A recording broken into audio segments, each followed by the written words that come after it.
Welcome to the Success Ascent. My name is Pat Mancuso. I'm the creator and host of our show. And today we are going to welcome a gentleman who I have known for a long time, was a great mentor to me in my early days in real estate with the organization that we're both a part of, and who's literally changed the world of real estate in the Atlanta area. And his name is Shaun Rawls. Now I'm going to do an intro for Shaun in just a second.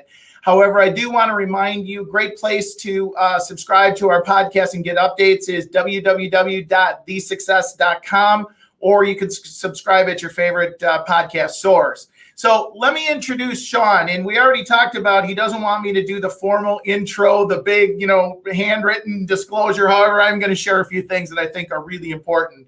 So Shaun Rawls is the founder and the CEO of the Rawls Consulting Group, a progressive, growth-minded organization that invests in people, businesses, and all aspects of residential and commercial real estate.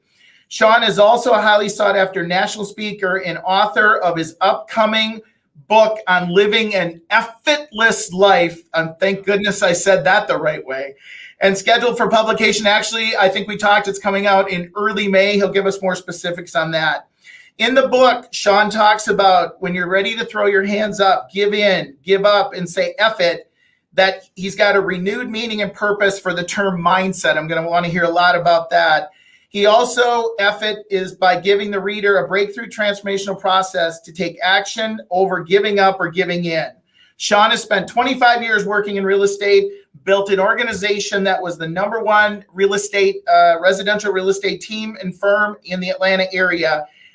Over 2,000 agents producing more than $4 billion in residential sales. And Shaun's just a great guy. So Shaun, welcome to the show. Thank you, Pat Mancuso. You can't call me a mentor of yours. I think you were a mentor of mine. I think you've got that backwards, my friend. I love it. I love it. Mutual respect. Well, Shaun, so I always have fun with our guests. I say that was the official Shaun introduction. Nice. Tell us really who Shaun Rawls is. Shaun's just a guy from Atlanta who grew up on the low end of the tracks, let's say.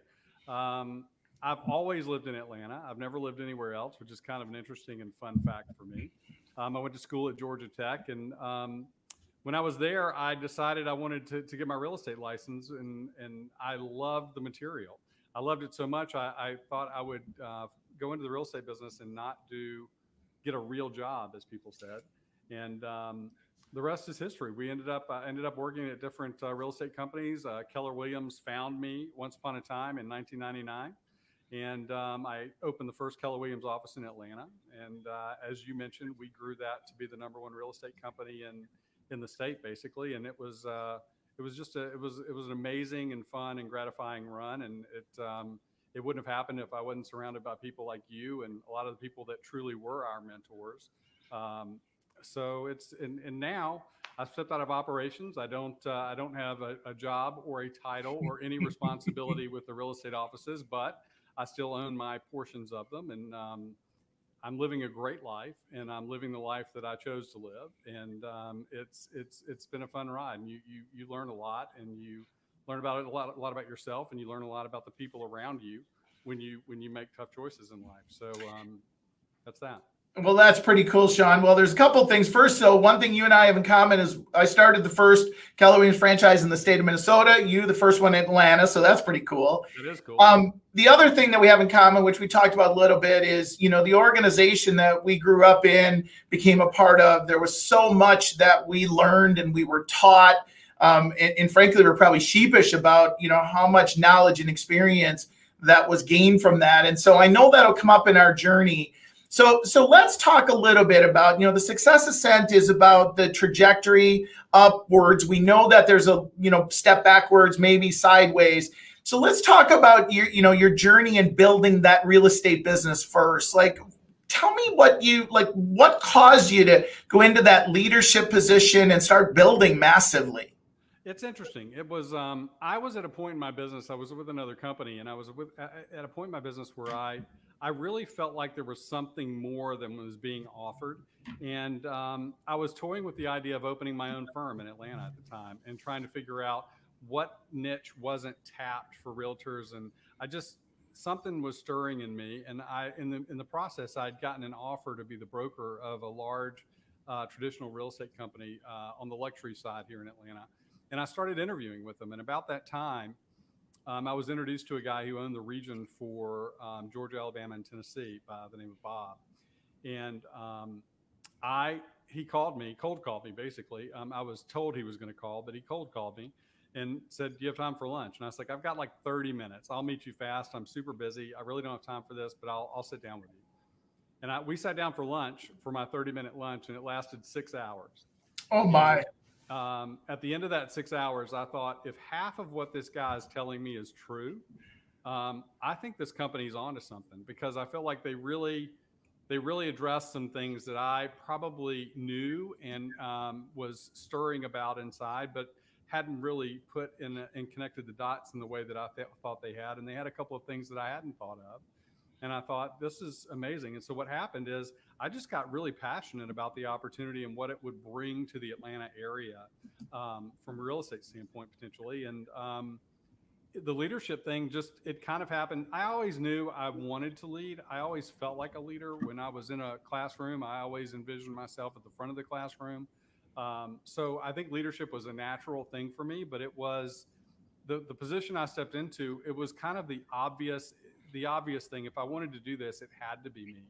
And there really weren't a lot of options at the time. And I loved it. I truly loved it. And my challenge was, where that group now has 6 offices and over $5 billion in sales and over 2,000 agents. Once upon a time, it was we had 21 agents, right? So, and we grew into like 75 and 100. And I was getting pressure from some people you and I know very well to step out of my role, because I was an OP and I was the team leader of our office at the time. And those were the early entrepreneurial days of the company.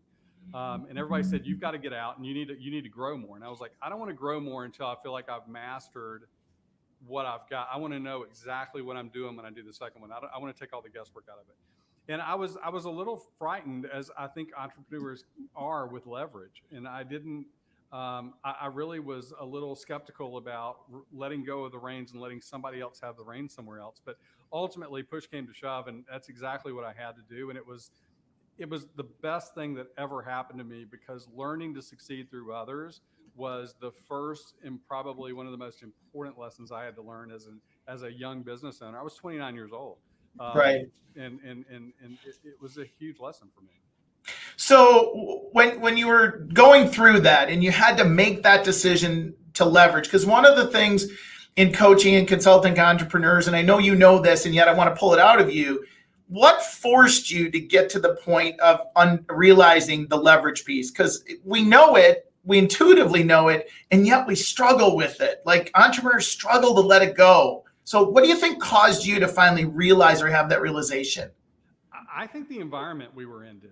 I mean, we were, it wasn't like you knew it. It was, you were being told that in stereo. And not only were you being told you needed to learn how to do this, you and I would go to events, and people that were ahead of us would sit down on a stage and say, "Here's what I did wrong. Here's what I would tell you need to know. If you're going to do this, or you want to grow a business that looks like this, here's what I wish I'd have known when I was in your shoes if you were coming out of it." And I think the fact that it was completely in stereo in my life, from my local leaders to national leaders to peers and other mentors, at some point I felt like I think I must be slow, and I need to just trust the fact that I'm surrounded by people a lot more successful and a lot smarter than me. At some point, I got to be smart enough to take the hint.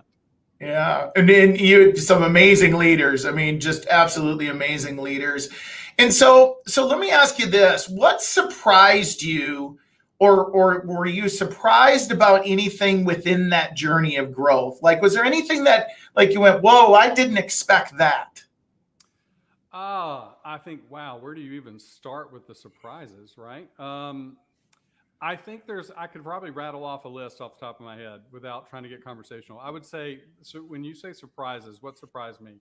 The rate of growth surprised me.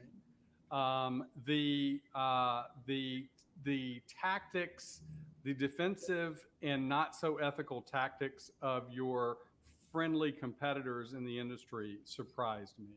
The lack of vision that real estate agents had surprised me. The clinging to comfort zones that people do surprised me. I think hiring and the trickiness in hiring, and not just hiring, but maintaining a cohesive team, and how challenging that could be, particularly as your organization gets bigger and bigger, that surprised me.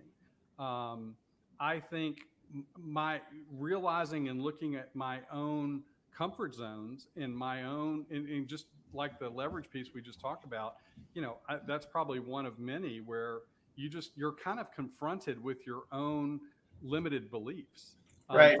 as you kind of grow into the leader you want to be, or the successful person you want to be.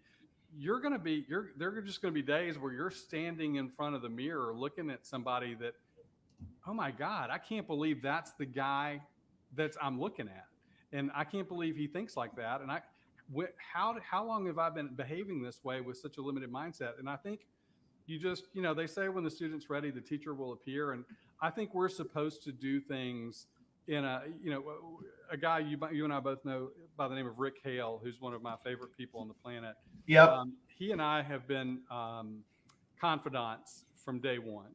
And he's talked me off the ledge a number of times, and I've talked him off the ledge a number of times.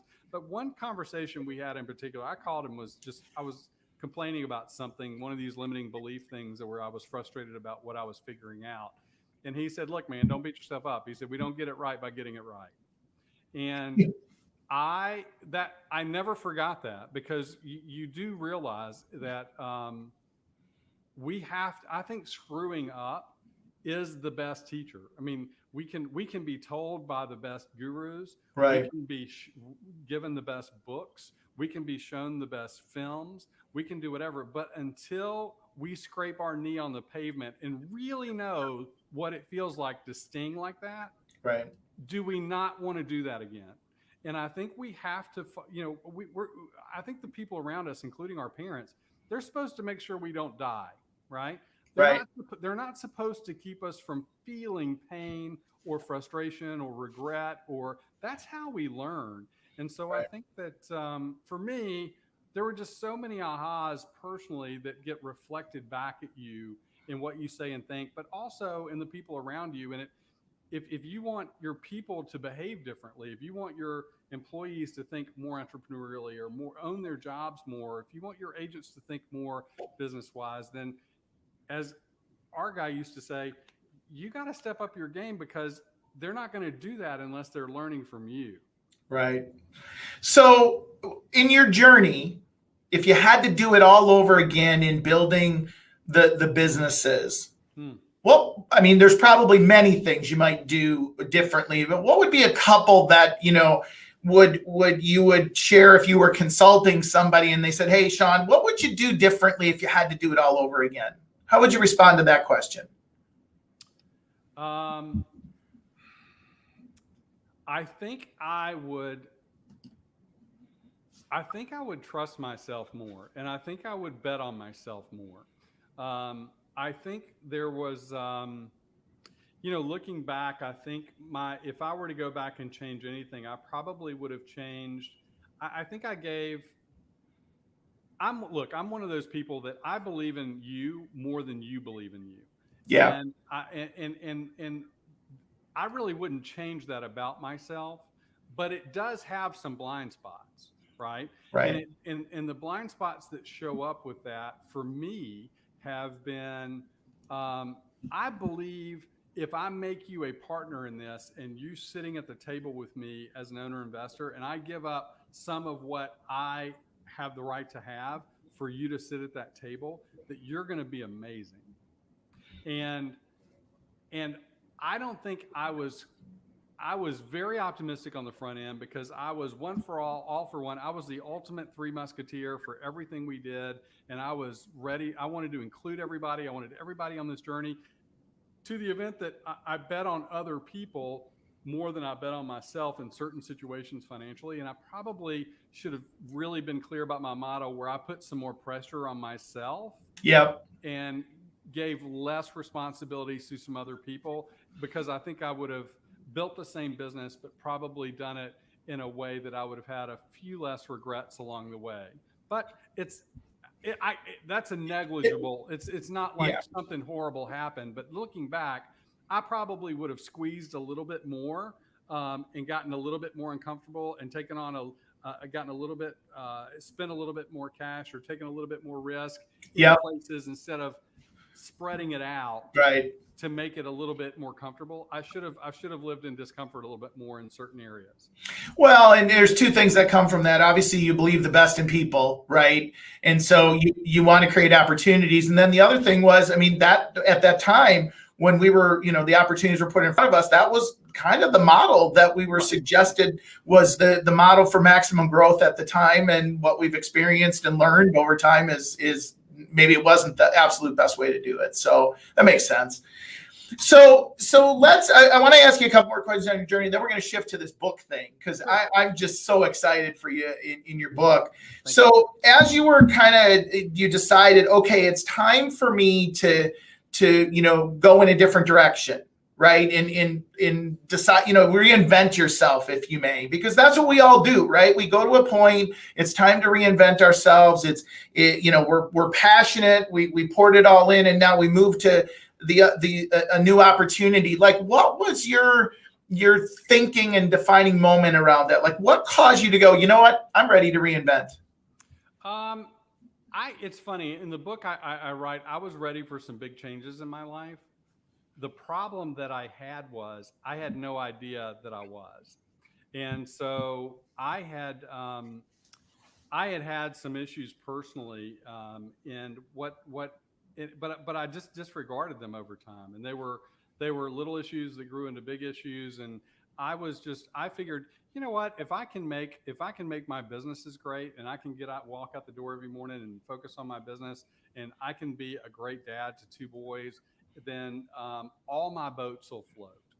And at the end of the day, that it doesn't work like that. You can't sweep important relationships under the rug by focusing on other ones and hoping that something else is going to catch up, because it just doesn't work that way. And so what happened was I just had kind of worked myself into a personal situation where I had to decide if I was going to follow something that I had really taught and believed in my whole life, which was live your best life, or live a compromised life, or follow a road that's, and this probably goes back to what we were talking about earlier. I mean, I could have taken the easiest thing in the world for me would have been to stay where I was, not make any changes, not rock any boats, and just and go keep performing on a professional level that kind of left me, because of everything else going on, a little bit unfulfilled, if not a lot unfulfilled personally. Right. So what happened was I felt like I had 2 feet in 2 canoes, if that's an image for you. And, yes. And so I was sitting on a lake with 2 feet in 2 canoes, and I had to pick. Yeah. And I just thought, if I don't pick a canoe, I'm going to end up I'm going to end up wet, and I'm going to end up in the middle of this lake. So I chose my canoe, and it was scary, and it was uncomfortable, and it was weird. And my schedule went from 100 miles an hour to about 2. And I loved it.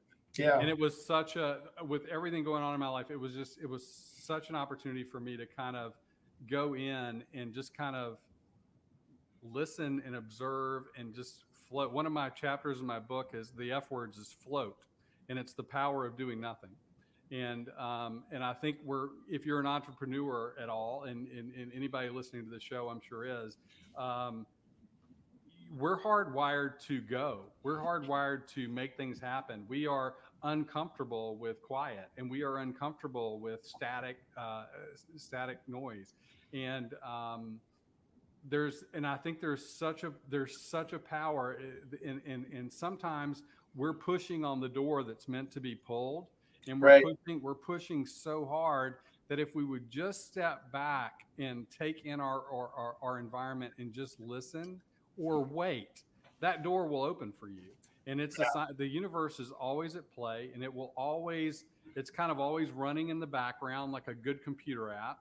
And every once in a while, it's going to make decisions for you and it's going to point you in a direction if you're open to it. But if you're moving 90 miles an hour and you're pushing on the door and you don't want to hear anything, you're going to miss some pretty subtle but powerful clues for your life.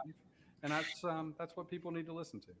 Well, it's funny, Shaun, and you know that, last year I made a significant change and moved away from some relationships and things that I had been doing for 9-10 years. And you mentioned something which I experienced, and it was almost like a withdrawal. It was like, go. I was on 100 flights a year and flying from city to city. And, and all of a sudden now I'm like, okay, I'm home. Like, right. Right. And so I can't wait to read the book on that chapter, because I think that's going to have an impact on me. So let's transition. So what caused you to write the book first? What was like the stimulus? I know everybody wants to write a book, right? Everybody has a book in them, we hear. So we hear, right? Yeah. It's interesting, Pat. It was, I was a couple of years out of this transition that we've talked about. And I really was contemplating change for some reason, and why people change, or, because everybody says, everybody fears change, everybody fears change, everybody fears change. And I was just thinking, I had this thought in my head. It's like, why do people hate change so much? Why do people hate change? And it occurred to me that the reason I think people hate change so much is because it's never their idea.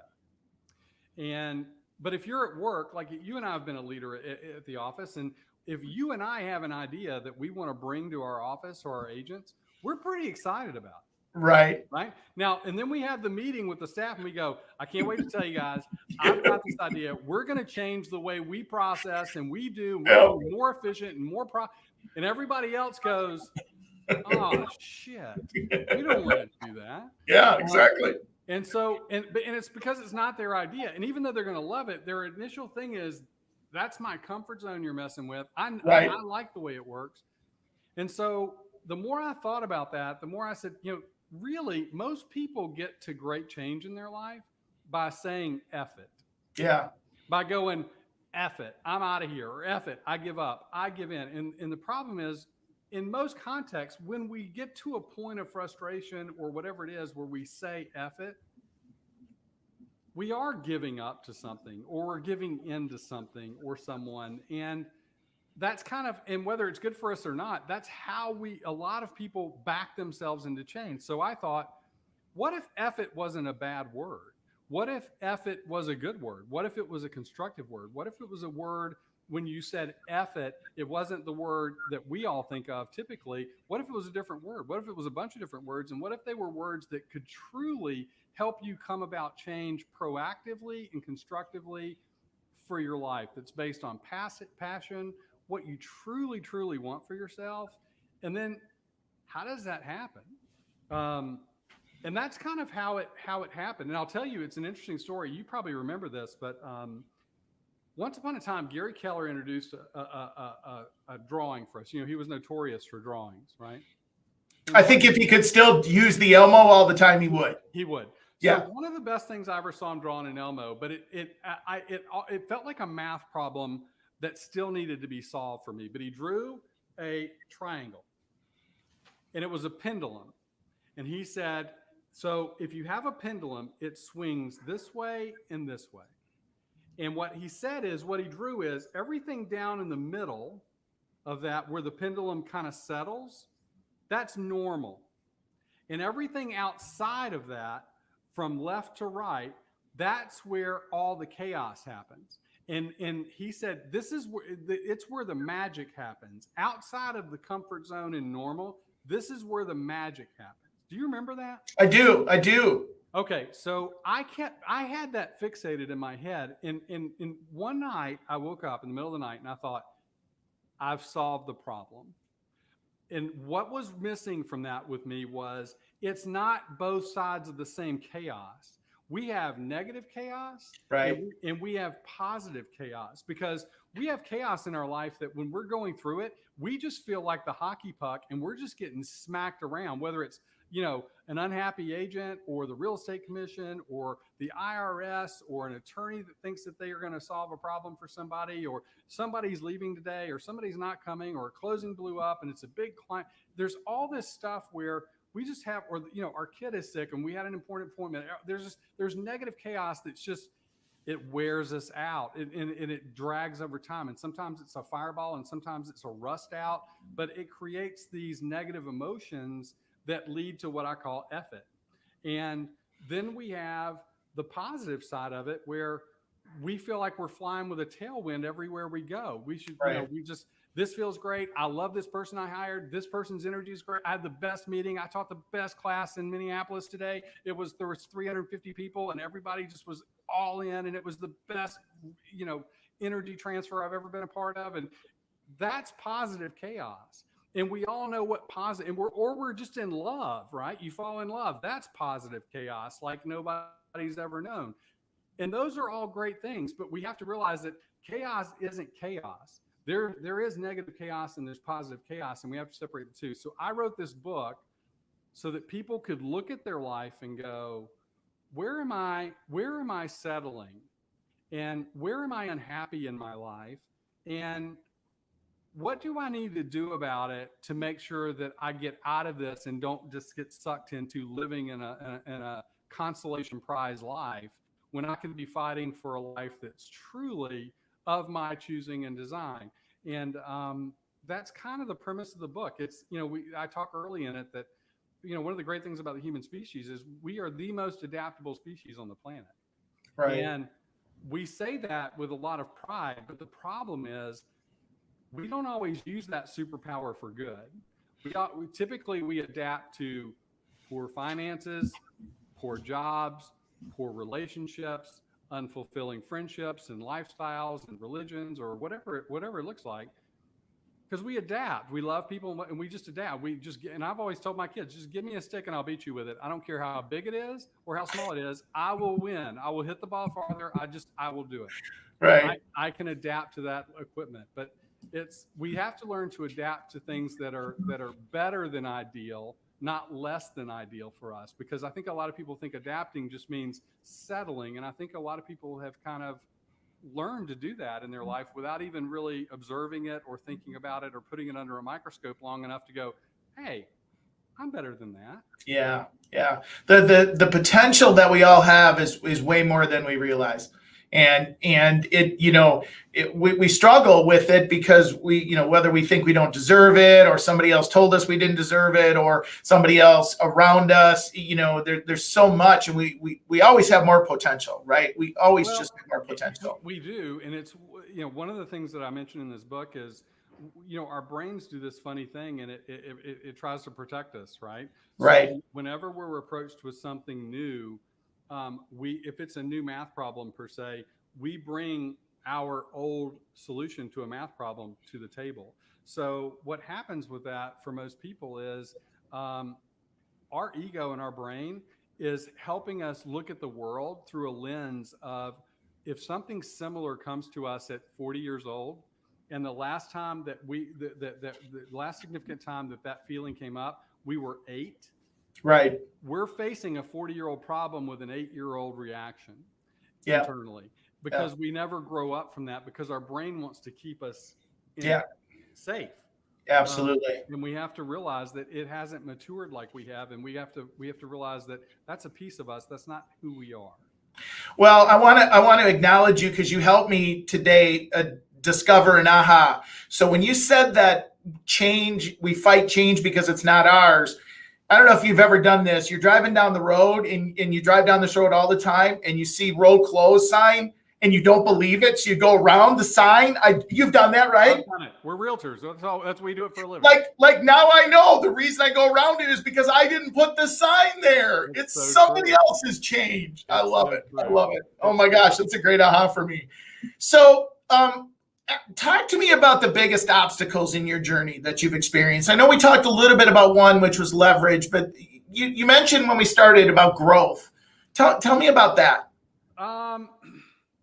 Well, I think that if you're going to build something, right? And again, I think we were trained by the very, very best in any business setting, but I think one of the most valuable things that, again, you can hear, but until you're faced with it, you may not get it. But if you're going to hire people to support you, if you're going to create leverage of people around you, which you have to have if you're going to grow a business that's going to sustain itself and pay you passively at any point in time, you have to be willing to have a bigger vision for yourself, your life, and your business. It has to be big enough to support the visions of everybody in your organization. And that sounds like, oh yeah, I can do that. Until you're hit with it. Right. And you realize, my God, I might be an impediment to my own organization and more importantly, the people who are a part of it, if I don't kind of figure out how to leapfrog my mindset to a level of discomfort for me that provides a level of opportunity for my people. Yeah. And I think that, until you grow, you don't know. You just don't know. We can study it, but Right. again, and you're not, and here's the good news, you're going to screw it up, but at least screw up, if you're going to strike out swinging. Yeah. Don't watch it, just swing. And I think you're just going to have to go out there and swing the bat, and you're going to have to get uncomfortable, and you're going to have to figure out, and we always had a really good set of principles that taught us how to hire people where we knew what they wanted to accomplish in their career.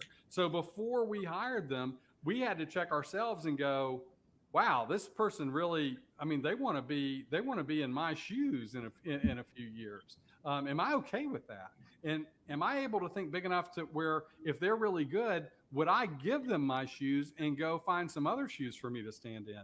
And if you ask the right questions and they give you the right opportunity to kind of look at who you are, what you're doing, and whether or not you're real, because we're in an industry where people hire people all the time out of need, right, and really for their own benefit. They're not doing it for mutual. They don't. If I give you a job, most people in our industry think, well, hell, I'm doing you a favor, Pat. I'm giving you a job.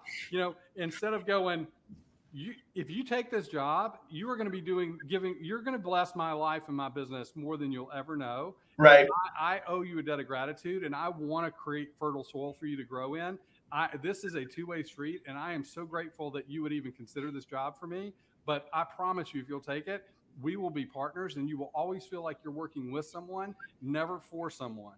And I think that is the $1 million Achilles heel question for most entrepreneurs, to cross the bridge of going, I need somebody, not because I need to pay somebody and use them for my benefit, right, who can really impact my life and give me the freedoms that owning a business is supposed to give me. Well, you said something really important, which the aha moment for a lot of entrepreneurs is they never even ask the question about creating a big enough life for opportunities for others, right?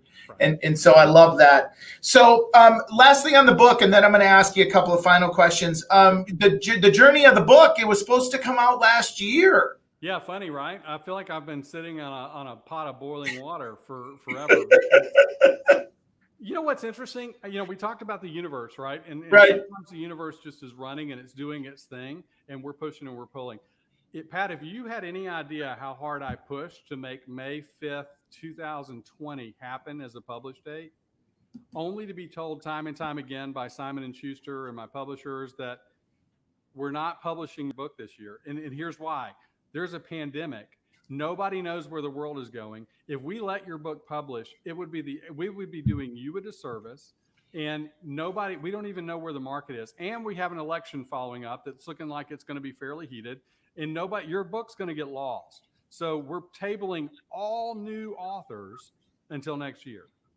Wow. So I had to take it and go, fine. And I'll tell you this.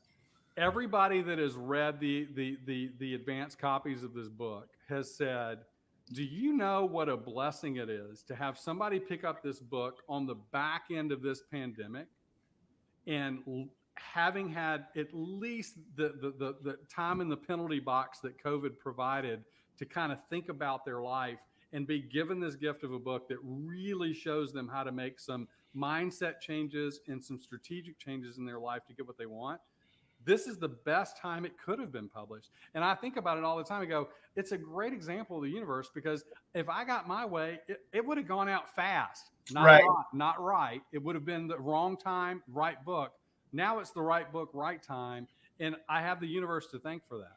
And it's officially coming out when? May 4th. May 4th. It's coming out. It's on Amazon. It's on Barnes and Noble, and they say Amazon says it will arrive on May 4th. I thought it would ship May 4th, but they're saying it's arriving May 4th. So if you order it online, it's coming May 4th. I love it. And we're scrolling the website down at the bottom where the easiest place to get it is. So Shaun, let's shift gears. I got a couple final questions for you. Best advice you've ever been given that hopefully you followed? Best advice that I've been given that hopefully I followed. Well, I think, God, there's been so much of it. I think don't put the cart before the horse in terms of lead with revenue, right? Don't do the build it and they will come program.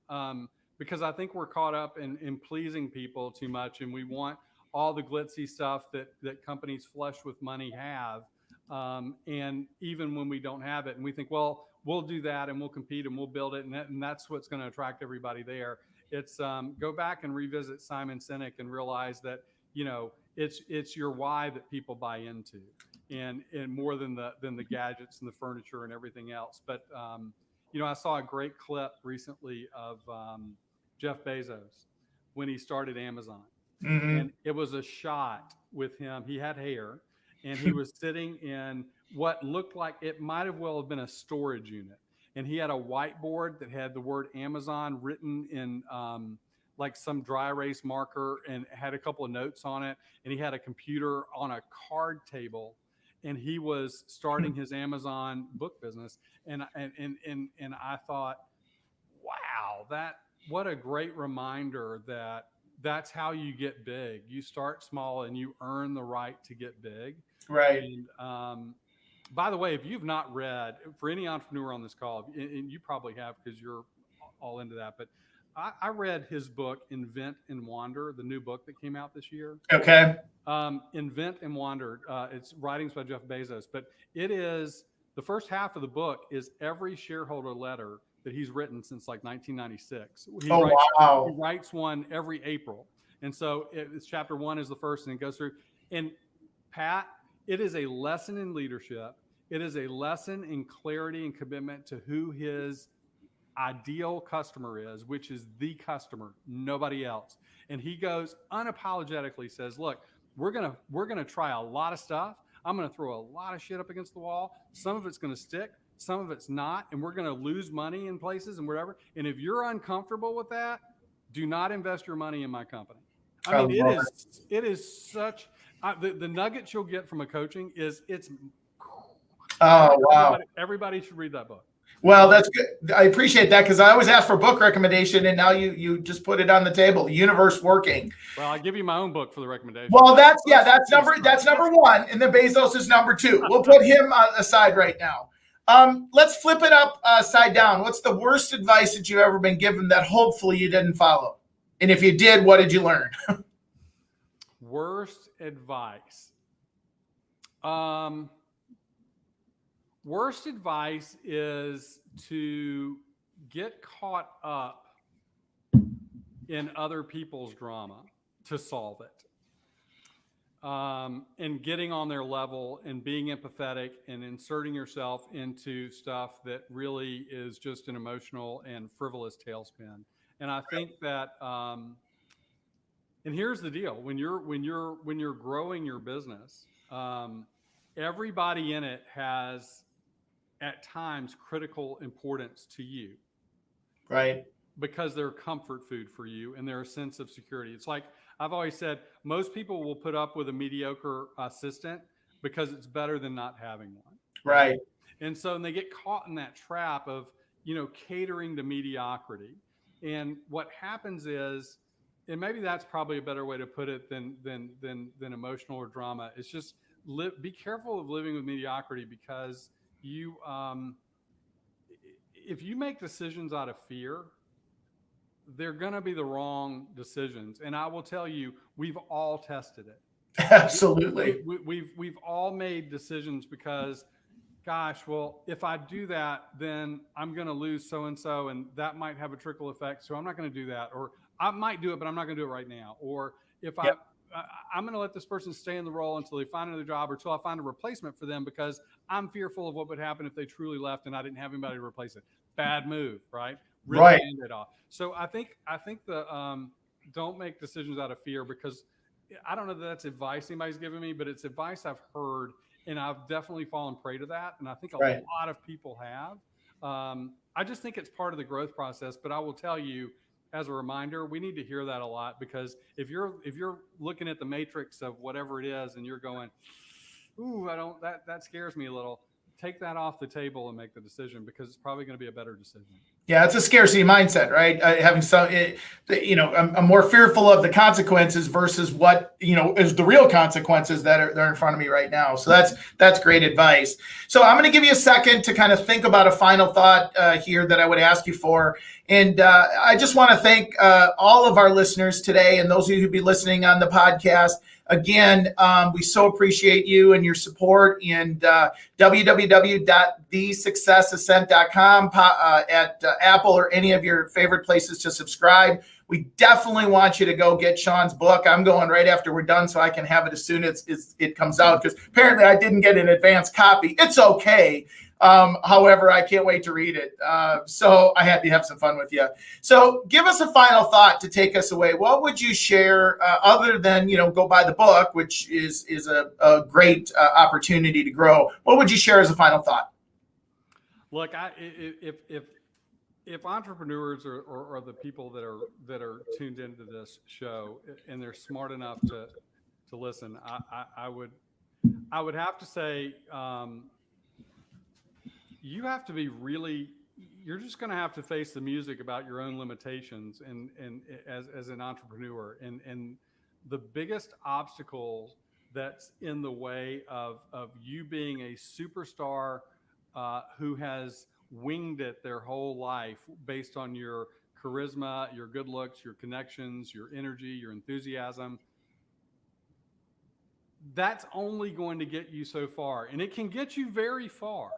But if you want to take that and look at that as, okay, I can graduate from college, and I can actually get a graduate degree that will make me earn more money and have more security for the rest of my life, that graduate degree looks like embracing some things that are not natural to you. And that is most importantly, that I've seen in my experience, is it's leverage and it's systems. So if you can figure out how to live with leverage so that other people are doing a lot of the heavy lifting for you because of the opportunity you're providing, and you can learn to systematize parts of your business that are not systematized and need to be. Those two things are probably the greatest opportunity for you to grow from an entrepreneur to a true business person, in my opinion. I love it. I love it. Well, ladies and gentlemen, Shaun is obviously a speaker, a consultant, and soon to be best-selling author. So if you do need to track him down there, www.shawnrawls.com. Shaun, thank you so much for your time today. I truly appreciate it. I know you're extremely busy getting ready for the book launch, and I just want to thank you. And we so appreciate you being here today. Matt, it's been fun. It's great to see your face too, buddy. I'm glad you're doing well, and I miss seeing you on a daily basis. Well, you too. Well, hey, thanks so much, everybody. And as I end every show, be safe, be happy, be healthy. Take care, everybody. Bye.